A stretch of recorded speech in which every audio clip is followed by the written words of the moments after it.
வணக்கம் நேயர்களே. பி குருஸ் தமிழ் சேனலுக்கு உங்களை நான் வரவேற்கிறேன். நான் சேதுராமன். இன்று என்னோடு இணைந்திருக்கிறார் அரசியல் விமர்சகர் திரு ஏ.கே. அவர்கள். அவரை நாம் சந்திக்கலாம். வணக்கம் சார், எப்படி இருக்கீங்க? வணக்கம் சேது, நல்லா இருக்கேன். How are you? Fine sir. Sir, சில விஷயங்களை பத்தி உங்ககிட்ட கேட்கலாம்னு நினைக்கிறேன். இந்த முதல் விஷயம், கடந்த வெள்ளிக்கிழமை அன்னைக்கு உச்ச நீதிமன்றத்தோட டிவிஷன் பெஞ்ச் ஒரு முக்கியமான தீர்ப்பு கொடுத்திருக்காங்க. என்னன்னா, இந்த விவிபேட் விவகாரம் தொடர்பான முக்கியமான தீர்ப்பு அது. அதை பற்றி உங்களுடைய பார்வை. இந்த விவிபேட்டை பத்தி ஒரு ஒரு ஃபைனலா ஒரு ஜட்ஜ்மெண்ட் வந்தது வந்து ரொம்ப சந்தோஷம். ஏன்னா இந்த 1980s நம்ம இன்ட்ரடியூஸ் பண்ணோம் இந்த electronic voting machines. I think எனக்கு தெரிஞ்சு கேரளால ஒரு பை எலெக்ஷன்ல ஃபர்ஸ்ட் யூஸ் பண்ணோம்னு நினைக்கிறேன், 1982 ஏதோ, இஃப் ஐ வேக்லி ரிமெம்பர். அதுக்கப்புறம் இவ்வளோ டிகேட்ஸா ஒரு கிட்டத்தட்ட ஒரு 40 வருஷம் ஆயிடுச்சியா. அது இவ்வளோ வருஷமா இருந்த இதுல இவங்க வந்து ஒவ்வொரு வாட்டியும் அந்த அப்போசிஷன் பார்ட்டின்றவங்க வந்து அந்த ஓட்டிங் மிஷினுடைய நம்பகத்தன்மையும் அந்த எலக்டோரல் ப்ராசஸையே கேள்விக்குறியாக்குற மாதிரி சில சர்ச்சைகள் எழுறதையும் நம்ம பார்க்கிறோம். பலதரப்பட்ட, அதாவது இந்த கோர்ட் விசித்திரமான பல வழக்குகளை சந்தித்திருக்கிற அந்த டைலாக் வரா மாதிரி இந்த சுப்ரீம் கோர்ட்டும் பாவம் நிறைய case, right from especially after 2000 lot of cases வந்து நம்ம சுப்ரீம் கோர்ட்ல ஃபைல் பண்ணியிருக்காங்க. சுப்பிரமணியம் சாமிலேருந்து, சந்திரபாபு நாயுடுலேருந்து, கமல்நாத்லேருந்து, அதுக்கப்புறம் வந்து நிறைய அசோசியேஷன்ஸ் ஃபைல் பண்ணியிருக்காங்க. டெக் ஃபார் ஆல்னு ஒரு அசோசியேஷன், அப்புறம் நியாயா அப்படின்னு சம்திங் ஒரு அசோசியேஷன். இது மாதிரி நிறைய பேர் ஃபைல் பண்ணி எல்லாத்தையும் கன்சாலிடேட் பண்ணி இவங்க எடுத்துட்டு, இன்ஃபேக்ட் சில விஷயத்துல ஆர்டிகிள்ஸ் பேப்பர்ல, நியூஸ் பேப்பர்ல வர ஆர்டிகிள்ஸோடைய அந்த அலிகேஷன்ஸ் எடுத்துக்கிட்டு, ஃபார் எக்ஸாம்பிள் த வயர், த குவிண்ட் அப்படின்ற பத்திரிகையில வந்து அந்த அலிகேஷன்ஸ் எடுத்துக்கிட்டு ஒரு பெரிய ஒரு காம்ப்ரஹென்சிவ் ஜட்ஜ்மெண்டா ஒரு கொடுத்துருக்காங்க. I think it's runs to more than 60 pages of verdict. நானும் படிச்சு பார்த்தேன், நல்லா டீட்டெயிலா இருந்தது. ப்ராசஸை ஃபுல்லா கொடுத்துட்டு என்னென்ன ரேஷனல் பிஹைண்ட் அவர் டிசிஷன் அப்படிங்கிறத கிளியரா சொல்லியிருக்காங்க. இது so my first thing is that supreme court at least the buck stops தேர்னு சொல்லுவாங்க இல்லையா, அது மாதிரி அட்லீஸ்ட் இந்த வாட்டி சுப்ரீம் கோர்ட்டு இந்த விஷயத்துல ஒரு பெரிய ஒரு முற்றுப்புள்ளி இந்த சர்ச்சைகளுக்கு வச்சிருக்கிறதுல ரொம்ப வரவேற்க வேண்டிய விஷயம் செய்யும். சார், அவங்க வந்து ஒரு விஷயத்தை தெளிவா சொல்லியிருக்காங்க. அதாவது இந்த 100% வெரிஃபிகேஷன், அதாவது இவிஎம்ல பதிவாகக்கூடிய ஓட்டும் விவிபேட்ல பதிவாகக்கூடிய ஓட்டும் எண்ணி பார்க்கணும் அப்படின்னு அவங்களுடைய கோரிக்கை, மனுதாரரோட கோரிக்கை. அதை செய்ய முடியாது அப்படின்னு சொல்லியிருக்காங்க. வேற என்னெல்லாம் செய்யலாம்னு சொல்லியிருக்காங்க? இல்ல, இந்த டெமோக்ராட்டிக் ரிஃபார்ம்ஸ்ன்ற அவங்க போட்டதுல 3 மெயின் காரணம். அதாவது இவங்க வந்து நம்ம இந்தியாவை திருப்பியும் ஒரு 20 இயர்ஸ் பிஃபோர், 30 இயர்ஸ் பிஃபோர் எடுத்துன்னு போற மாதிரி கம்ப்ளீட்டா பேலட் சிஸ்டம்ல வந்து இந்த ஓட்டிங் ப்ராசஸ் வரணும். அதாவது முன்னாடிலாம் நம்ம போயிட்டு ஒரு வாக்குச்சாவடியில ஒரு சீட் இருக்கும், அதுல அந்த சின்னத்தை பார்த்து ஒரு சீல் குத்திட்டு அதை எடுத்து மடிச்சு அந்த ஓட்டு போட்டியில போடுவோம் இல்லையா, அந்த மாதிரி முறையை எடுத்துன்னு வரணும் திருப்பியும் அப்படிங்கறத அவங்க முதல் கோரிக்கை. அப்புறம் அந்த விவிபேட் அப்படின்னு சொல்லக்கூடிய அந்த பிரிண்ட் பண்ற இது இருக்கு இல்லையா, அதை வந்து பேலட் பாக்ஸ்ல போடணும், அது வந்து கவுண்ட் ஆயிட்டு ஆட்டோமேட்டிக்கா வருங்கிறது ரெண்டாவது கோரிக்கை. மூணாவது கோரிக்கை 100% விவிபேட் கவுண்டிங் பண்ணணும் அப்படிங்கிறது அவங்களோட மூணாவது கோரிக்கை. சேது, இது ஃபர்ஸ்ட் நம்ம இந்த விஷயத்தை இன்னும் கொஞ்சம் டீடைல்டா பேசுறதுக்கு முன்னாடி நம்ம வாட்ச் பண்ற நேயர்களுக்கு வந்து ஒரு ஜஸ்ட் ஒரு அந்த ப்ரிமைஸ் செட் பண்ணிடலாம். நம்ம என்ன நடக்கிறது அப்படிங்கிற ஒரு ப்ரிமைஸ் செட் பண்ணா அவங்க அண்டர்ஸ்டாண்ட் பண்ணுகிறதுக்கு கொஞ்சம் ஈஸியா இருக்கும். இந்த விவிபேட் அப்படிங்கிறது வந்து voter verifiable printed audit trail அப்படிங்கிறோட சுருக்கம் தான் அந்த விவிபேட். இந்த எலெக்ஷன் அந்த ரிலேட்டடா அந்த ஓட்டிங் மிஷின் சொல்றது வந்து இட்ஸ் 3 பார்ட்ஸ் பேசிக்லி. ஒன்று வந்து அந்த கண்ட்ரோலர் யூனிட் அப்படின்னு சொல்லக்கூடிய அந்த ஓட்டு எண்ணிக்கையை கால்குலேட் பண்ற ஒரு கால்குலேட்டர் மாதிரி, ஒரு சுப்ரீம் கால்குலேட்டர்னு வச்சுக்கலாம். செகண்ட் வந்து நாம ஓட்டு போடக்கூடிய அந்த மிஷின், அந்த பெயர்களும் அந்த சின்னமும் இருக்கும் இல்லையா, அந்த மிஷின்ல போய் நம்ம பிரஸ் பண்ணுவோங்கிறது அது ரெண்டாவது ஒரு பார்ட். மூணாவது பார்ட்டுக்கு வந்து இந்த விவிபேட் அப்படின்னு சொல்லக்கூடியது, அது வந்து இப்போதான் இன்ட்ரோடியூஸ் பண்ணாங்க, ஒரு 20 வருஷம் முன்னாடி இன்ட்ரோடியூஸ் பண்ணாங்க. நம்ம எந்த சின்னத்துக்கும் கட்சிக்கு ஓட்டு போடுறோமோ அதை வந்து இந்த விவிபேட்ல அது பிரிண்ட் ஆகிட்டு அது வந்து டிஸ்பிளே காமிக்கும், ஒரு 7 செகண்ட் டிஸ்பிளே காமிக்கும். நீங்க கரெக்டா தான் அந்த நீங்க சின்னத்தை தான் ஓட்டு போட்டீங்கன்னு பார்த்துட்டு அதுக்குள்ளேயே ஒரு பாக்ஸ் மாதிரி இருக்கும், அந்த பாக்ஸ்ல போய் விழுந்துரும். அதை நம்ம எடுக்க முடியாது, ஜஸ்ட் வெரிஃபிகேஷன் மட்டும் பார்க்கலாம், அது டிஸ்பிளே ஆகும். ஸோ இந்த மூணுமே கன்சிஸ்ட் பண்ணிட்டு பண்றது தான் வந்து நம்மளுடைய எலக்டோரல் ப்ராசஸ், அந்த கவுண்டிங் ப்ராசஸ். இதுல இந்த நம்ம போடுற ஓட் எல்லாமே வந்து ஒன்னு விவிபேட்ல போயிட்டு அந்த வெரிஃபைபிளா இருக்கு, அது ஒரு விஷயமா பாக்குறோம். ரெண்டாவது இந்த கண்ட்ரோல் யூனிட்ல நம்ம போட்ட கவுண்ட் எந்த இதுக்கு வருமோ, எந்த கட்சிக்கு உண்டான சீரியல் நம்பர் ஏத்த மாதிரி இந்த கண்ட்ரோல் யூனிட்ல இந்த இந்த இது கட்சிக்கு இந்த இந்த சீரியல் நம்பருக்கு இவ்வளவு ஓட்டுன்னு ஆட் ஆயிடும். ஃபைனலா அன்னைக்கு ஓட்டு எண்ணிக்கை அன்னைக்கு அந்த இதை கண்ட்ரோலர் யூனிட்டை பிரிச்சுட்டு அவங்க வந்து அந்த டோட்டல்ன்ற ஒரு ஆப்ஷனை பிரஸ் பண்ணாங்கன்னா இந்த சீரியல் நம்பருக்கு எவ்வளவு ஓட்டு கவுண்ட் ஆகி விழுந்திருக்கு அப்படிங்கிற அந்த கவுண்ட் வந்துடும். அதை ஒவ்வொரு ஓட்டிங் மிஷினுக்கும் ஒவ்வொரு போத்துக்கும் அவங்க வந்து ஆட் பண்ணி ஃபைனலா ரிசல்ட்ஸை ஐ மீன் கொடுக்குறாங்க. ஸோ இதுதான் ப்ராசஸ். இந்த ப்ராசஸ்ல இப்போ இவங்க என்ன சர்ச்சையை கிளப்புறாங்கன்னா, இந்த ஓட்டு நான் போட்டா வேற ஒரு கட்சிக்கு விழுந்துரும் அப்படின்ற ஒரு ஃபர்ஸ்ட். அதை வந்து நிறைய வாட்டி ஈஸியே வந்து ஓப்பன் சேலஞ்ச் வச்சு டெமான்ஸ்ட்ரேட் பண்ணி காமிச்சிட்டாங்க. இது வந்து கண்ட்ரோலர் யூனிட்னு சொல்லக்கூடிய அந்த மிஷின், அந்த இது வந்து ஜஸ்ட் கவுண்டிங் மிஷின், ஒரு கால்குலேட்டர்னு ஏற்கனவே சொன்ன மாதிரி. இந்த இந்த நம்ம ஓட்டு போடுற அந்த பேலட் பாக்ஸ் இருக்கு இல்லையா, அந்த பிரஸ் பண்ற அந்த இது, அது வந்து நிறைய ஸ்க்ரூட்டனிக்கு உள்ளாகும், இந்த கண்ட்ரோலர் யூனிட்டும் இந்த பேலட் பாக்ஸும். கிட்டத்தட்ட ஜஸ்ட் ஸ்டாட்டிஸ்டிக்கலா சொல்லணும்னா நம்ம கிட்ட இந்த வாட்டி 2024ல கிட்டத்தட்ட ஒரு 100 கோடி வாக்காளர்கள் கிட்டத்தட்ட. ஓகே, அப்போ ஒரு ஒரு பூத்துக்கு 1000 அப்படின்னு 1 மில்லியனுக்கு மேல மிஷின், அதெல்லாம் வாங்கி பூத் எல்லாம் இருந்துகிட்டு அந்தந்த மிஷினுக்கு ஏத்த மாதிரி பண்ணணும். ஸோ இது ஒரு வெரி லெபோரியஸ் ப்ராசஸ். இந்த ப்ராசஸ் வந்து ஒரு ஒரு 3 மாசம் முன்னாடியே ஆரம்பிச்சிட்டோம். ஃபர்ஸ்ட் இவங்க வந்து இந்த பேலட் பாக்ஸ் எல்லாம் எடுத்து ஃபர்ஸ்ட் வெரிஃபை பண்ணுவாங்க, அந்த டீம் வெரிஃபை பண்ணுவாங்க. அதுக்கப்புறம் ஒரு சாம்பிள் எடுத்துட்டு இதெல்லாம் கரெக்டா ஒர்க் ஆகுதா அப்படின்னு ஒரு ஆடிட் நடக்க போகுது. அதுக்கப்புறம் எலெக்ஷனுக்கு முன்னாடி அகைன் ஒரு சாம்பிள் நடக்கும். எல்லா எலக்டோர்ஸையும் அந்த ரெஸ்பெக்டிவ் அந்த போலிங் ப்ரிசைடிங் ஆஃபீஸர்ஸ் அவங்க எல்லாம் வச்சுக்கிட்டு ஒரு மாக் போல் வேற பண்ணுவாங்க. ஒரு செலக்டடா ரேண்டமா அவங்களே நீங்க எந்த யூனிட் செலக்ட் பண்றீங்க செலக்ட் பண்ணீங்கன்னு சொல்லிட்டு ஒரு 5 இது எடுத்துட்டு ஒவ்வொரு மிஷின்லயும் ஒரு மிஷின்ல 1200 ஓட்டு, இன்னொரு மிஷின்ல 500 ஓட்டு அப்படின்னு தான் போட்டுட்டு அதை கவுண்ட் பண்ணி ஒரு மாக் போல் போட்டு அதையும் வைப்பாங்க.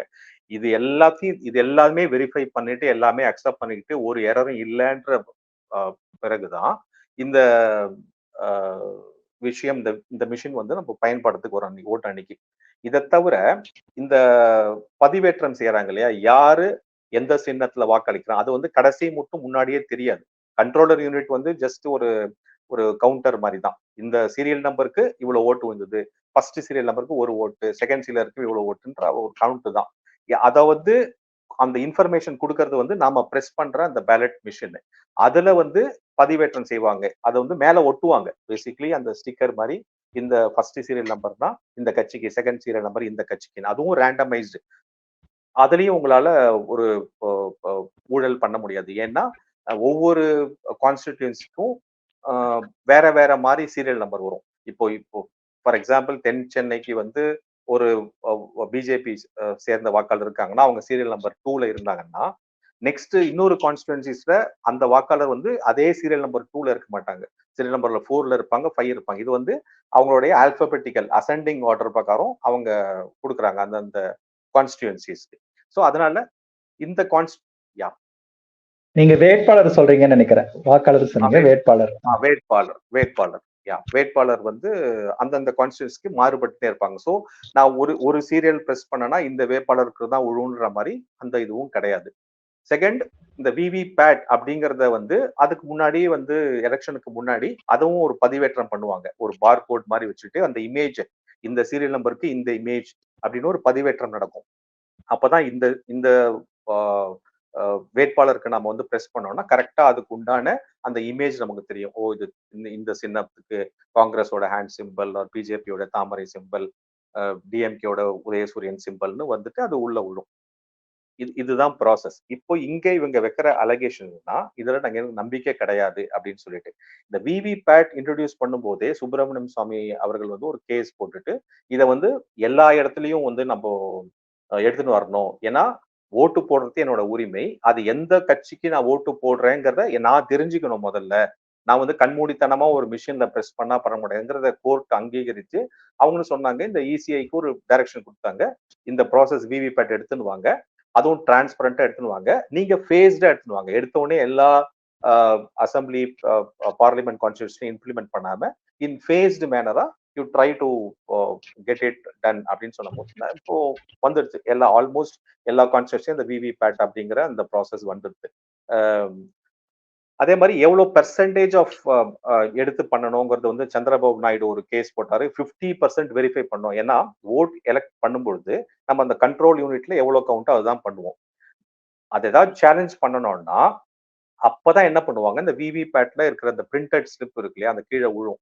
அந்த பிரிண்டட் ஸ்லிப்பும் அங்க ஓட்டு போடுற அன்னைக்கு அந்த ஃபார்ம் 17A வாக்காளர்கள் சைன் பண்ணிட்டு நேம் எழுதி அவங்க இது பண்ணுவாங்க இல்லையா, அதுவும் சரியா இருக்கா, இந்த நம்பரும் அந்த நம்பரும் கரெக்டா டேலி ஆயிருக்கா அப்படின்னு பாக்குறது தான் வெரிஃபைபிள் திங். அதை வந்து சாம்பிளா ஒரு 5%க்கு பண்ணுவாங்க. ஒரு ஒரு ஒரு தொகுதியில ஒரு 5 மிஷினுக்கு மட்டும் அந்த ஒரு சாம்பிளா பண்ணிட்டு இது நம்பகத்தன்மை அப்படின்னு ப்ரூவ் பண்ணக்கூடிய ஒரு ஆடிட் ட்ரெயில், அவ்வளவுதான்.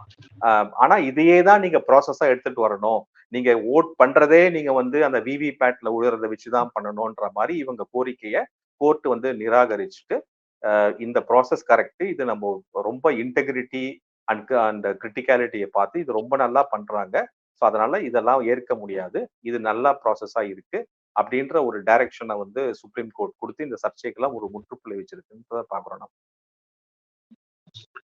சார், இன்னொரு விஷயத்தையும் ஒரு நீதிபதி அதுல சொல்லியிருக்காரு. இது வந்து நம்மளுடைய விஞ்ஞானிகளுடைய கண்டுபிடிப்புகளை நீங்க வந்து எப்ப பார்த்தாலும் குறைச்சு மதிப்பிடாதீங்க. இது மாதிரி குறைச்சு மதிப்பிடும் போது புதியதாக ஒரு கண்டுபிடிப்பு வரத்துக்கு வாய்ப்பு இல்லாம போகுங்கிற தொனியில தன்னுடைய தீர்ப்புல ஒரு வரியை சேர்த்திருக்காரு அவரு. இதை நீங்க எப்படி பாக்குறீங்க?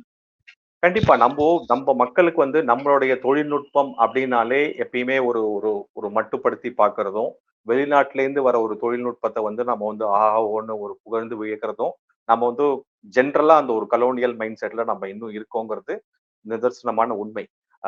இது வந்து பாரத் எலக்ட்ரானிக்ஸ் அவங்க பண்ணது. இது வந்து மினிஸ்ட்ரி ஆஃப் டிஃபென்ஸ் கீழே வருது, அவங்க தான் இதை ஆரம்பிச்சாங்க. அதே மாதிரி இந்த எலக்ட்ரானிக் கார்பரேஷன் ஆஃப் இந்தியா தான் இந்த யூனிட்ஸ் எல்லாம் பண்ணி கொடுக்குறாங்க. அது வந்து I think department of atomic energy கீழே வருதுன்னு நினைக்கிறேன். ஸோ இவ்வளோ பெரிய பெரிய ஜனநாயகம், 1 கோடி வாக்காளர்கள், இவ்வளோ எலெக்ஷன்ஸை வந்து நம்ம பார்த்துருக்கோம். அதை வந்து இன்னும் ப்ராசஸை வந்து இம்ப்ரூவைஸ் தான் பண்ணிட்டு இருக்காங்க. நாம ஆனா இங்க என்ன நம்பகத்தன்மை இல்லாம நம்ம என்ன பண்றோம், எல்லாமே வந்து பின்னோக்கி இல்ல நான் வந்து பேலட் பாக்ஸ்ல தான் போடுவேன், இல்ல விவிபேட்டா அந்த கால்குலேட்டர், அதாவது எப்படின்னா இந்த கால்குலேட்டர்ல 5+5 அப்படின்னு போட்டா 10ன்னு வரும். இல்லப்பா எனக்கு நம்பிக்கை இல்லை, நான் கையில திருப்பி எண்ணி பாக்குறேன் அப்படின்னு சொல்லிட்டு 1+1+1 எண்ணா எந்த அளவுக்கு நம்ம வந்து ஒரு புராதனமான ஒரு மைண்ட் செட்ல இருக்கோமோ அந்த மைண்ட் செட்டை எடுத்துன்னு போற அளவுக்கு தான் இன்னைக்கு அரசியல் கட்சிகளும் இந்த இந்த தன்னார்வலர்கள் அப்படின்னு சொல்லக்கூடிய ஆக்டிவிஸ்டும் இருக்காங்க. சோ இது ரொம்ப வேதனையான விஷயம். நம்ம எங்கேயோ தொழில்நுட்பத்தை எங்கேயோ போயிட்டோம். நம்ம இப்போ வந்து இந்த யூபிஐ பேமெண்ட்ஸ் இன்டர்ஃபேஸ்லயும் பல டிஜிட்டல் டெக்னாலஜிஸ்லயும் நம்ம வந்து மற்றவங்களுக்கு முன்னோடியா இருந்திருக்கோம். ஒரு எக்ஸாம்பிள் நான் ஏற்கனவே சொன்ன மாதிரி இந்த கோவிட் சமயத்துல நம்ம வேக்சினேஷன் பண்ணியிருக்கோம், வேக்சினேஷன் சர்டிஃபைடா நம்ம இருக்கிறதுக்கு ஆட்டோமேட்டிக்கா ஆதார் கார்டுல இணைச்சு அந்த கோவிட் ஆப்ல நம்மளால நம்ம வந்து வேக்சின் சர்டிஃபைட்னு ஒரு ப்ரூவ் பண்ண முடியும் ஆன்லைன்ல இம்மீடியட்டா. ஆனா வளர்ந்த நாடுகளான அமெரிக்கால அது இன்னும் அந்த சாத்தியமாகாத விஷயம். அவங்க வந்து நம்ம கிட்ட பார்த்து வியந்துட்டு போயிருக்காங்க. இத ஜெய்சங்கர் கூட ஒரு பேட்டியில சொல்லியிருக்காரு. நாமளும் நம்ம யூஎஸ்ல இருந்து ஃப்ரெண்ட்ஸ் இருந்தா கேட்டிருப்போம். அதனால இது வந்து ஒரு 2 விஷயம். ஒண்ணு, இவங்க வந்து நம்ம டெக்னாலஜி மேலயும் நம்ம திறமை மேல நம்பிக்கை இல்லாத ஒரு ஒரு கண்ணோட்டம். அது வந்து ஆல்வேஸ் தட் என்ன சொல்றது, அந்த லெஃப்டிஸ்ட் அண்ட் ஆன்டை நம்மளால பண்ண முடியாது அப்படின்ற ஒரு செல்ஃப் இன்ஃபியாரிட்டி காம்ப்ளெக்ஸ்ல பண்ணக்கூடிய ஒரு விஷயம். செகண்ட், வேணும்னே இந்த விஷயத்த நாங்க வந்து எதிர்த்து ஏதாவது ஒரு ஒரு ஒரு பொய்யான ஒரு குற்றச்சாட்டை சொல்லி எங்களுக்கு ஏதாவது ஒரு காரணம் கற்பித்து இந்த இந்த ப்ரோக்ரஸான விஷயத்துல இருந்து தடம் மாற்றி போகணுங்கிற 2வது காரியம். இது 2 தான் வந்து டிரைவ் பண்ணுது. But I am very happy that supreme court gave a very positive judgement on this. Sir, ஒரே ஒரு வாய்ப்பு மட்டும் அதுல கொடுத்திருக்கிறதா தெரியுது. 2ஆம் இடம் அல்லது 3ஆம் இடம் பெற்றவர்கள் வந்து தேர்தல்ல ஏதாவது சந்தேகம் இருக்கிறதா இருந்தா அந்த விவிபேட்ல இருக்க ஒரு குறிப்பிட்ட யூனிட்டை வச்சு செக் பண்ணிக்கலாம் அப்படிங்கிற மாதிரி ஒரு வரி இருக்கு அதுல. ஆமா, அதுல இன்னொன்னு சேர்த்து சொல்லியிருக்காங்க. 2வது 3வது பீப்புளா வரவங்களுக்கு தான். செகண்ட் வந்து அதை டிசைட் பண்றது வந்து அந்த அந்த ரெஸ்பெக்டிவ் போலிங் ஆபீசர். அதாவது இந்த டிஃபரன்ஸ் இன் ஓட்ஸ் இருக்கு இல்லையா, வின்னிங் மார்ஜின் இருக்கு இல்லையா, அந்த வின்னிங் மார்ஜின் ஜாஸ்தியா இருந்தாதான் அந்த அந்த அந்த ரெஸ்பெக்டிவ் அந்த மிஷின்ல இருக்கிற கவுண்ட் 1000மோ 1200 கவுண்ட்டுக்கு மேல அந்த வின்னிங் மார்ஜின் கம்மியா இருக்கிற பட்சத்துல தான் அதை வந்து கவுண்ட் பண்றேன்னு அக்செப்ட் பண்ணிப்பாங்க. செகண்ட், அப்படியே இவங்க வந்து கொடுத்தாலும் 2வது கட்சி 3வது கட்சி தான் கொடுக்க முடியும், முதல் வந்தவங்க கொடுக்க முடியாது. அது ப்ரூவ் பண்ணிட்டு இதுல ஏதாவது வந்து குற்றச்சாட்டு பொய்யானது ஆறது இது வந்து ப்ரூவ் பண்ணிட்டாங்க எலெக்ஷன் கமிஷன்னா, அதற்கு உண்டான எக்ஸ்பென்சஸையும் அந்த கட்சிகளோ அந்த நபரோ பேர் பண்ணிக்கணுங்கிற அந்த விதியும் சேர்த்து சொல்லியிருக்காங்க. இது நல்லது தானே? நிச்சயமா ஏன்னா பிகாஸ் பொய்யா நல்லதுதான். இஷ்டத்துக்கு யார் வேணா வந்து போயிட்டு நீங்க திருப்பி கவுண்ட் பண்ணுங்க கவுண்ட் பண்ணுன்னு சொல்லிட்டே இருக்கலாம். ஏன்னா நான் ஏற்கனவே சொன்ன மாதிரி இது வந்து லேயர்ட் ப்ராசஸ். ஆரம்பிக்கிறது 3 மாசம் ஆரம்பிக்கிறதுல இருந்து ஃபர்ஸ்ட் ரேண்டமா மிஷினை எடுத்து அதை ஃபர்ஸ்ட் அவங்க மேனுஃபேக்சரர்ஸ்ல இருந்து அவங்க ஆடிட் பண்றாங்க. அதுக்கப்புறம் எலெக்ஷன் ஆபீசர்ஸ்ல இருந்து அவங்க வச்சு ஆடிட் பண்றாங்க. தேர்டு வந்து ஒரு மாக் டெஸ்ட் பண்றாங்க ரேண்டமா எடுத்துக்கிட்டு. அதுக்கப்புறம் எல்லா அந்த கட்சி சார்பான ரெப்ரசன்டேட்டிவ் வச்சுக்கிட்டு அவங்க முன்னாடி ஒரு மாக் போல் பண்ணி காமிக்கிறாங்க. அதுக்கப்புறம் ஒரு செலக்டட் விவிபேட்ஸ் அதெல்லாம் மிஷின்லாம் எடுத்துன்னு போயிட்டு ட்ரைனிங் அண்ட் அந்த போய் சொல்றதுக்காக அந்த ட்ரைனிங் பர்பஸ்க்காக அதையும் யூஸ் பண்ணிட்டு அதுக்கும் தனியா ஒரு ப்ரூஃப் கொடுக்குறாங்க. ஓட்டிங் ஆரம்பிக்கிறதுக்கு முன்னாடி ஒரு மாக் பண்றாரு அந்த பிரிசைடிங் ஆபீசர்ஸ், எல்லாமே கரெக்டா விடுறதா அப்படின்னு அவரு செக் பண்ணிட்டு அவரு கன்ஃபார்ம் பண்றாரு எல்லா பார்ட்டி ஏஜென்ட்ஸ் முன்னாடியும். ஸோ இவ்வளோ வெரிஃபிகேஷனை தாண்டி ஓட் முடிச்ச பிறகும் இந்த விவிபேட்ல இருக்கிறத வந்து நீங்க 17A வெரிஃபையும் பண்ணிக்கலாம். ஏன்னா நம்ம வந்து ஓட்டர் கவுண்ட் தான் இம்பார்ட்டன்ட். 17A ஒரு நம்பர் இருக்கும், 100 பேர் நீங்க ஓட்டு போட்டாங்கன்னா அந்த 100 கவுண்ட்டும் நீங்க டோட்டலா அந்த நான் சொல்ற அந்த கண்ட்ரோலர் யூனிட்ல உண்டான வாக்குவோட கவுண்ட்டும் மேட்ச் ஆச்சு அப்படின்னாலே அப்ப கரெக்டா தான் ஆயிருக்குன்னு அர்த்தம். அதையும் மீறி நிச்சயம். நீங்க டெஸ்ட் பண்ணனா இவங்களும் சாம்பிள் பண்றாங்க. எலெக்ஷன் கமிஷனே பண்ணும்போது அந்த ஒரு 5% ஆஃப் த இது, அதாவது ஒரு இதுக்கு 5 யூனிட்டை வச்சு செலக்ட் பண்றாங்க. செலக்ட் பண்ணிட்டு அதுலயும் வந்து அவங்க டெஸ்ட் பண்ணிட்டு எல்லாமே கரெக்டா விவிபேட்டோட மேட்ச் ஆகுதா, அதாவது சின்னத்தை எடுத்து வச்சுட்டு அந்த கவுண்ட் பூத் ஸ்லிப் மாதிரி அந்த இது விவிபேட்டோட ஸ்லிப் உலருது இல்லையா, அது உள்ள அது போய் ஸ்டோர் ஆயிருக்கும். அதுவும் நம்ம வந்து செக்யூரிட்டியா உள்ள ஸ்டோர் பண்ணி வச்சிருக்கோம் எலெக்ஷன் டேக்கு மட்டும். அதை எடுத்து ஒவ்வொரு கட்சிக்கும் எவ்வளவு எவ்வளவு கணக்குன்னு ஒரு பண்டில் மாதிரி போட்டு 25 பண்டில் போட்டு வச்சு இந்த கவுண்ட் 17A ரெஜிஸ்டர் பண்ற அந்த count plus total counts for that அந்த கண்ட்ரோலர் யூனிட், இது மூணுமே கரெக்டா மேட்ச் ஆச்சு. அதுவும் அவங்க முன்னாடி இந்த மிஷின் டேம்பர் ஆகலைன்றத ப்ரூவ் பண்ணிட்டு சிசிடிவி கவரேஜ் மூலமா இவ்வளோத்தையும் பண்ணி கொடுக்குறாங்கிறது வந்து ரொம்ப பாராட்டப்பட வேண்டிய விஷயம். சந்தேகத்துக்கு அப்பாற்பட்டு என்னதான் நம்ம கவுண்டிங்ல நம்பர்ஸ்ல இவங்க வந்து குளறுபடி பண்ணாலும் பட் இந்த ப்ராசஸ் வந்து ஒரு 40 வருஷத்துக்கு மேல இருக்குங்கிறத பட்சத்துல நம்ம இம்ப்ரூவைஸ் பண்ணிருக்கோம், நிறைய இம்ப்ரூவைஸ் பண்ணிருக்கோம். இந்த விவி பேட்டர்ன்றது, ஆடிட் ட்ரையல்ஸ் இன்க்ரீஸ் பண்றது, அது மாதிரி இந்த செக்யூரிட்டி எடுத்துன்னு வருது, ரேண்டம் செக்ஸ் பண்றது அப்படிங்கிறது எல்லாத்துலயுமே ஓப்பன்னஸ் இருக்கு. சேலஞ்சஸ் எது இருந்தாலும் அதை சரிப்படுத்துறேன்னு சொல்லியிருக்காங்க. சில இடத்துல ஹியூமன் இன்டர்வென்ஷன்ஸ்னால தவறுகள் நடக்கலாம். இப்ப ரீசெண்டா இந்த கேரளால அந்த இஷ்யூ வந்தது இல்லையா, இந்த கவுண்ட்டும் அந்த கவுண்ட்டும் டேலி ஆகலன்னு. அங்க என்னன்னா அந்த மாக் ஓட்ஸ் நான் ஏற்கனவே சொன்னேன் இல்லையா, அந்த போலிங் டே அன்னைக்கு ஒரு மாக் ஓட்ஸா ஒரு கட்சிக்கும் போட்டு காமிப்பாங்க. அது கரெக்டா உழருதா அப்படின்னு செக் பண்ணுவாங்க. அதை டிலீட் பண்ணிடணும். அதை டிலீட் பண்ணாம விட்டுட்டாங்க. சோ அதனாலதான் உங்களுக்கு டேலி ஆகலைங்கிறதையும் ப்ரூவ் பண்ணிட்டு அந்த கட்சிகளும் அக்செப்ட் பண்ணிட்டாங்க. சோ இதுல வந்து அப்சல்யூட் ஃபுல் ப்ரூஃப் மெக்கானிசம். இதுல ஒரு சர்ச்சைக்கு உண்டான விஷயமே இல்லை. இனிமே யாராவது மாதிரி சொன்னாங்கன்னா ஆடத் தெரியாதவங்களுக்கு தெரு கோணல்னு சொல்றாங்கன்ற அந்த பழமொழி தான் நமக்கு ஞாபகம் வரும் மிஷின் மேல குறை சொன்னாங்கன்னா. நிச்சயமா சார், பொறுத்திருந்து பார்க்கலாம். அடுத்த விஷயம் வந்து சார், தமிழக முதலமைச்சர் திரு மு.க. ஸ்டாலின் அவர்கள் முதல்ல மாலத்தீவுக்கு செல்ல போவதா ஒரு செய்தி வந்தது. பிற்பாடு அது இல்லைன்னு தெரிஞ்சது. எப்படின்னா இப்போ வரக்கூடிய செய்தி என்ன சொல்லுதுன்னா, கொடைக்கானல்ல போய் தங்க போகிறார் அப்படின்னு. எதனால இந்த மாற்றம் விளைந்திருக்கும் அப்படின்னு நினைக்கிறீங்க? எதிர்வினை தான், எதிர்ப்பு தான். இது எனக்கு ஃபர்ஸ்ட் புரியல. அவரு முதலமைச்சர் தனிப்பட்ட முறையில ஒரு உல்லாசமா எங்க வேணா போலாம். அத நம்ம கேள்வி கேட்கறதுக்கு யாரும் உரிமை இல்லை. அந்த அடிப்படை டிஸ்க்ளைமரை நான் சொல்லியிருந்தேன். பட் அவர் வந்து அங்க போயும் ஒரு ஆபீஸ் செட் பண்ணிட்டு அலுவல் பணியை மேற்கொள்றாருன்ற போது அவர் வந்து சிஎம்மா போறார் அப்படின்ற விஷயத்துல நாம வந்து ஸ்க்ரூட்டினி பண்ண ஆரம்பிக்கிறோம். பர்சனலா எங்க வேணா ஹாலிடேஸ் போட்டோம், நம்ம வந்து ஒண்ணுமே சொல்றதுக்கு இல்லை. சோ அப்போ ஒரு அலுவல் பணியும் சேர்த்து பாயிண்ட் பண்ணிட்டு ஆன் ஆபீஸா ஆன் சிஎம்மா போறாருன்ற பட்சத்துல இந்த நியூஸ் வந்த பிறகு எல்லாருக்குமே சர்ப்ரைஸோட ஷாக் ஜாஸ்தி. ஏன் அப்படின்னா, இப்பதான் நம்ம ரீசெண்டா அந்த சர்ச்சைய பார்த்தோம். மால்தீவ்ஸ் குறிச்ச சர்ச்சையில, அங்க இருக்கிற எலக்டட் கவர்ன்மெண்ட் அந்த ரெப்ரசன்டேட்டிவ் எப்படி சீனாவோட ஒரு நட்புறவு பாராட்டி, அ வழக்கமா இந்தியாக்கு வரக்கூடிய அந்த விசிட்ல இவங்க வந்து சீனாக்கு ஃபர்ஸ்ட் அவர் போயிருக்காரு. அங்கேருந்து அவங்க எப்படி ஒரு உறவ அவங்க மேம்படுத்தலாம்ன்னு பார்த்தோம். சீனாக்கும் நமக்கும் உண்டான உறவும் நம்ம ஒரு ஜியோ பொலிட்டிக்கல் சினாரியோல எப்படின்னு நமக்கு தெரியும். அந்த பகுதிய நிலப்பரப்பு, அந்த கடல் சார்ந்த அந்த பகுதிய பொறுத்தவரைக்கும். இத தவிர இதெல்லாம் ஒரு ஓகே. ஒரு ஜியோ பொலிட்டிக்கலா என்ன நடந்தாலும், அங்கேருந்து நம்மள ரிடிக்யூல் பண்ற மாரி சில விஷயங்கள் பண்ணாரு. இங்கேருந்து பிரதமர் லக்ஷதீப்க்கு போயிட்டு ஒரு ஒரு கேம்பெயின் பண்ணிட்டு, அவர் வந்து அந்த டூரிசம டெவலப் பண்ணணும்னு சொல்லிட்டு லக்ஷதீப்ப ப்ரமோட் பண்ணும்பொழுது, அங்கேருந்து மாலத்தீவுலேருந்து எழுந்த கிண்டலும், கேலியும் நம்ம பார்க்கிறோம். ஏன்னா, ஹிஸ்டாரிக்கலா நம்ம வந்து ஒரு ஹாலிடே டெஸ்டினேஷன்னு போகக்கூடிய ஒரு ஒரு டாப் 5 டெஸ்டினேஷன்ல மாலத்தீவும் ஒன்று. மால்டீவ்ஸும் ஒன்று.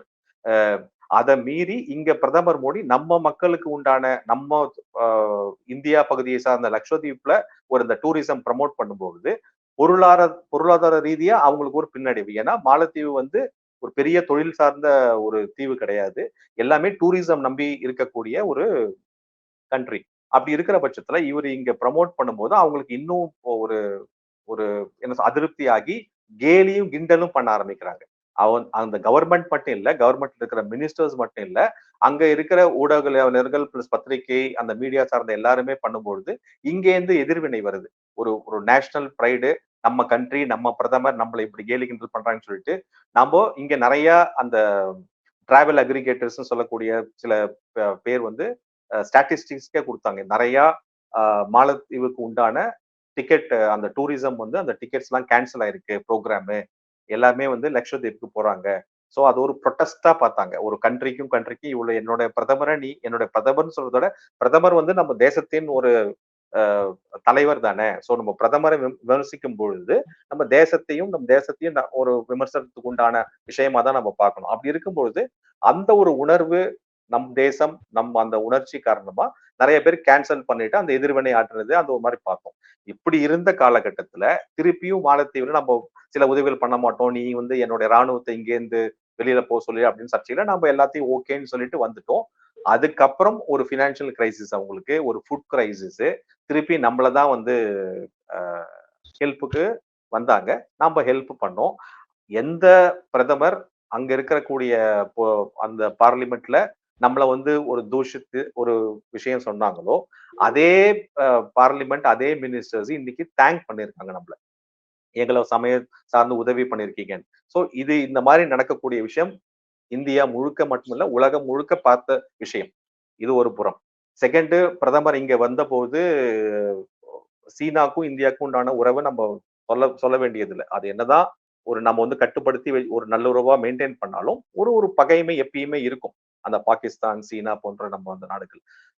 இங்க சீனா ராக்கெட் போட்டு ஒரு படம் வந்தத பார்க்கிறோம். கேட்டா, அது என்ன நம்ம என்ன பகையான நாடா? அப்படின்னு ஒரு விளக்கம் குடுத்தாங்க. சொல்ல ஏன் இந்த மாரி தப்பா போட்டாங்க?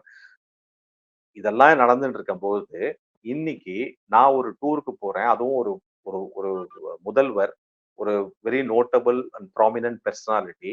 அவர ஃபாலோ பண்ணக்கூடிய ஒரு கோடிக்கணக்கான பேர் இருக்காங்க. எப்பயுமே ஒரு தலைவர்ன்னு இருந்தா, அவர் தலைவர் பண்ணக்கூடிய ஒவ்வொரு விஷயமும் நம்ம ஃபாலோ பண்ணிட்டு, அவர் தொண்டர்கள் என்னன்னு உன்னிப்பா கவனிப்பாங்க. அது பிரதமரா இருக்கட்டும், இங்க இருக்கிற முதல்வரா இருக்கட்டும். அப்படிப்பட்ட சூழ்நிலையில ஒரு முதல்வர், ஒரு ஒரு இப்படி நம்மள எள்ளி நகையாடின இந்த கண்ட்ரிக்கு, நான் வந்து டூர் போறேன் அப்படின்னு சொல்றது வந்து, எந்த அளவுக்கு ஒரு அ ஒரு கரெக்ட்டான ஒரு செயலா இருக்க முடியும்? அந்த அளவுக்கு கூட ஒரு புரிதல் இல்லையா இந்த கவர்ன்மென்ட்க்குன்னு ஒரு கேள்வி வருதுன்னு கண்டனம் வந்தது. அப்போ இந்தியாவ விரும்பாத, இந்தியாவ ரொம்ப ஏளனம் செஞ்ச ஒரு நாட்டுக்கு நீங்க போறீங்க அப்படின்னு சொன்னா, அப்ப இந்தியா இறையாண்மையா இந்தியா மேல உங்களுக்கு என்ன ஒரு பற்று? ஏன்னா ஏற்கனவே இந்த திராவிட மாடல்ங்கிறது வந்து ஒரு ஆல்வேஸ் நேஷனலிஸ்ட் அப்ரோச் கிடையாதுங்கிறது நமக்கு தெரிஞ்ச விஷயம். ஒரு ஒரு பிரிவினைவாதத்தையும், உங்க ஒரு தனி மாநிலத்தில் சுயாட்சின்ற அந்த மாரி ஒரு கொள்கைகளை எடுத்து நடத்தும் பொழுது, திருப்பியும் ஒரு இந்தியான்ற ஒரு கட்டமைப்பான நாடுகளுக்கு இவங்க வந்து ஒரு மாக்யூல் பண்ணும் பொழுது, இவங்க அதுக்கு சப்போர்ட் பண்ற மாரி பண்றது வந்து, ஒரு ஏற்கத்தக்க விஷயம் இல்ல. யாரும் ஒரு ஒரு ப்ரூடென்ட்டா இருக்கிறவங்க யாரும் இந்த மாரி யோசிக்க மாட்டாங்க. சோ அதனால ஒரு கண்டனம் வந்தது. அது மேபி அது வந்து அவங்களுக்கு புரிஞ்சிருக்கலாம் லேட்டரா. அதனால அந்த கேன்சல் ஆயிருக்கலாம்.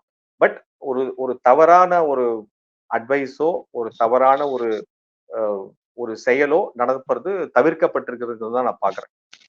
ஏன்னா இட்ஸ் ப்ளூரலிஸ்டிக் கண்ட்ரின்னு சொல்லியிருக்கோம். இட்ஸ் டெமோக்ராட்டிக் கண்ட்ரிங்கிறது பாரத தேசம் வந்து எல்லா ஸ்டேட்ஸ் எல்லாமே கம்பைன் பண்ணது. இவங்க சொல்ற மாரி யுனைட்டட் ஸ்டேட்ஸ் ஆஃப் இந்தியா கிடையாது. அவங்க தப்பா புரிஞ்சுட்டு இருக்காங்க. பாரதியார் ஏற்கனவே சொன்ன மாரி 30 கோடி முகமுடையாள், இனி மொயம்புற ஒன்றுடையாள், செப்பு மொழி 18 எனும் சிந்தனை ஒன்றுடையாள் அப்படின்ற அந்த ஒரு ஒரு அங்கமா பார்க்கிறோம். நம்ம பாடுற அந்த தமிழ்த்தாய் வாழ்த்திலேயே வந்து அவர வந்து ஒ ஒரு ஒரு பெண்ணா வர்ணித்து, பாரதத்தை பெண்ணா வர்ணித்து, அதுல திலகமா இருக்கக்கூடிய திராவிட நாடுன்னு சொல்லும் பொழுது, எல்லாமே ஒரு அங்கம் தானே! அப்படி இருக்கிற பட்சத்துல ஒரு பிரிவினைவாதமோ, ஒரு ஒரு சுய ஆட்சி கொள்கையோ எடுத்துண்டு பேசக்கூடியவர்கள், நம்ம இந்தியாவோட எள்ளி நகையாடியவர்களோட உறவு அப்படின்னு போய் வச்சுக்கிட்டா, அது எப்படி நம்ம பாகிஸ்தானுக்கு போயிட்டு, நம்ம வந்து அந்த நட்புறவு பாராட்டும் பொழுது, எந்த ஒரு கோபம் ஒரு சராசரி இந்தியனுக்கு வருமோ, அதே அளவுக்கு கோபமும், ஒரு கண்டனம் தான் இவரு இங்க சிஎம் ஸ்டாலின் வந்து, "நான் மால்டீவ்ஸ் போறேன்" அப்படின்னு சொல்லும்போது எழுந்தக்கூடிய விஷயம். பட் இப்போ அவங்க மாத்திருக்காங்கங்கிறது வந்து ஆறுதல் அளிக்கக்கூடிய விஷயமாவும் பார்க்கிறேன். நிச்சயமா சார். அடுத்த விஷயம், அ கேரளாவுல 2019 பாராளுமன்ற தேர்தல்ல நடந்த வாக்கு சதவீதத்த விட, இப்போது நடந்த தேர்தல்ல வாக்கு சதவீதம் வந்து குறைவா இருக்கு அப்படின்னு தகவல்கள் வருகின்றன. இத பார்க்கும்போது, யாருக்கு அது சாதகமாகவோ, அல்லது சிலருக்கு பாதகமாகவோ இருக்கிறதுக்கு வாய்ப்பு இருக்கு? கண்டிப்பா. இப்போ இப்போ சேது ஆக்சுவலா நம்ம ஃபேஸ் 1 எலக்ஷன்லயே வந்து வோட்டர் டர்ன் அரவுட் கம்மியானத பார்த்தோம். இந்த ஃபேஸ் 2லயும் வோட்டர் டர்ன் அரவுட் வந்து கம்மியா இருக்கு. இது 3, 4, 5, 6 ஃபேஸ்ல எப்படி இருக்கும்னு தெரியல. இதுக்கு பல காரணங்கள் சொல்லப்பட்டாலும், அ நமக்கு வந்து ஒரு அறுதியிட்டு இதுதான் காரணம்னு வந்து இப்போதைக்கு சொல்ல முடியாது. பொதுவான காரணங்கள் என்ன? இந்த இந்த ஒரு வெயில் காலத்துல நீங்க வச்சுட்டீங்க, ஒரு வீக்கெண்ட்ல வச்சுட்டீங்க. அப்படின்ற ஒரு காரணம். ஆர் வந்து ஒரு கட்சி தான் எப்பயுமே வரப்போகுதுப்பா, நான் ஏன் போய் ஓட்டு போடணும்? அப்படின்ற ஒரு மெத்தனமா? அப்படின்ற ஒரு கேள்வியும் எல்லார்கிட்டயும் எழறது. ஸோ இதெல்லாம் மீறி பட் நம்ம வந்து ஒரு ஒரு ஜஸ்ட் ஒரு ஒரு அனலைசிஸ் மட்டும் பண்றோம். ஏன் குறிப்பிட்டு சில ஸ்டேட்ஸ்ல பண்றோம் அப்படின்னா, அ தமிழகத்துல நம்ம வந்து ஒரு மாற்றம் அப்படின்றதுக்கான ஒரு அரசியல் பண்ணும்பொழுது, அப்ப அந்த மாற்றத்துக்கு உண்டான விதை வந்து வோட்டர் டர்னரவுட்ல ரிஃப்ளெக்ட் ஆகுமா? அப்படின்னு ஒரு கேள்வி வரும். அதனால அந்த தமிழகம் வந்து உற்று நோக்கப்பட்டது. இப்ப அதே மாரி கேரளா அப்படின்னு பார்த்தீங்கன்னா, நெக்ஸ்ட் டூ தமிழ்நாடு தான் அதுவும். அங்கேயும் வந்து ஒரு BJP want to take inroads அப்படின்ற பட்சத்துல, போன எலக்ஷன்ல இருந்து இந்த இந்த எலக்ஷன்ல there is a massive of more than 10% difference. கிட்டத்தட்ட ஒரு 76% இருந்து எனக்கு தெரிஞ்சு 66.29 ஏதோ வந்திருக்குன்னு நினைக்கிறேன். அந்த கடைசியா வந்த தகவல் படி. இது ஏன் கேரளா? கர்நாடகா நம்ம வந்து பேச வேணாம். எப்பயுமே பார்லிமெண்ட்ல அவங்க வந்து பிஜேபி ஓட நின்னு இருக்காங்க. அதனால அந்த கர்நாடகா வுட்டுட்டு, நான் வந்து ஒரு சின்ன அனலைசிஸ் மட்டும் பண்ணேன் கேரளாக்கு. ஏன்னா, கேரளாலயும், தமிழ்நாட்டிலயும் BJP has not won any constituencies or 1 or 2 whatever it is. So அதனால இந்த இம்பாக்ட் வந்து எப்படி இருக்குன்ற ஒரு அனலைசிஸ் பண்ணி பார்க்கும்பொழுது, போன வருஷம் 2019 உடைய எலக்ஷன்ஸ் உடைய விக்டரி மார்ஜின் என்ன? ஒவ்வொரு தொகுதியிலயும் அந்த ஒரு வேட்பாளர்கள் வந்து எந்த மார்ஜின்ல வின் பண்ணியிருக்காங்க அப்படின்ற ஒரு டேட்டாவ எடுத்துட்டு, செகண்ட் இப்ப அடிஷனலா எவ்வளவு வோட்ஸ் வந்திருக்கு? கிட்டத்தட்ட 75 டூ 80 லட்சம் வாக்காளர்கள் வந்து அதிகம். போன முறைக்கும், இந்த முறைக்கும் கேரளாவ கம்பேர் பண்ணீங்கன்னா. ஒரு இப்போ பன்ன அ ஒ ஒரு ஆமா 70,00,000 டூ 80,00,000 வாக்காளர்கள் அதிகம் இந்த வாட்டி மொத்தமா. சோ அந்த வாக்காளர்களையும் சேர்த்துட்டு, வோட்டர் டர்னரவுட் கம்மியாகும் பொழுது, அந்த வோட்டிங் டிஃபரன்ஸ் எவ்வளோ பேர் ஃபைனலா ஓட்டு போட்டிருக்காங்க, அதோடைய கம்மியான ஓட்டு எவ்வளோ ஆயிருக்கு, அந்த வின்னிங் மார்ஜின் லாஸ்ட் டைம்க்கும் இந்த வரைக்கும் என்ன டிஃபரன்ஸ் அப்படின்னு கால்குலேட் பண்ணி பார்த்தோம்னா, ஒரு 3, 4 தொகுதியில வந்து கம்மியா இருக்கு. நெகட்டிவ்ல போகுது. எஸ்பெஷலி லைக் ஆலப்புழா, அ அ அதுக்கப்புறம் திரிசூர்ல ஒரு மார்ஜின் கம்மியாவுது. பத்தனந்திட்டா, அதுக்கப்புறம் வேலிக்கரா, பத்தனந்திட்டா, அதுக்கப்புறம் வந்து ஆலப்புழா இந்த மாரி ஒரு தொகுதியில வின்னிங் மார்ஜினோடைய இந்த வாட்டி வோட்டர் டர்ன் அவுட் கம்மியாயிட்டு it goes in a negative side. So அதனால இந்த தொகுதியில என்னுடைய அனாலிசிஸ் என்னன்னா, பண்ண ஓட்டு போட்ட வாக்காளர்கள் வந்து அதிகமா ஒரு கட்சி சார்ந்து உற்சாகமா போட்டு மத்த கட்சியிலேருந்து அந்த உற்சாகம் கம்மியா போட்டிருந்தாங்கன்ற பட்சத்துல it will be kind of advantage for BJP for all these கான்ஸ்டிடுவன்சிங்கிறது ஒரு சின்ன ஒரு அலசல். ஏன்னா இத மீறி பொதுவான ஒரு கண்ணோட்டத்துல நம்ம பார்ப்போம்ல, இதெல்லாம் கொஞ்சம் வின்னபிள் கான்ஸ்டிடுவன்சியா இருக்குன்னு சொல்லும் பொழுது இதுல வந்து இந்த அனில் ஆண்டனியுடைய தொகுதி அதுல வருது. அதே மாதிரி லாஸ்ட் டைம் ஷோபா அவங்க வந்து ஆலப்புழால பண்ணும்போது அவங்களுடைய பெர்ஃபார்மன்ஸும் இதுல ரெஃபெக்ட் ஆகுது.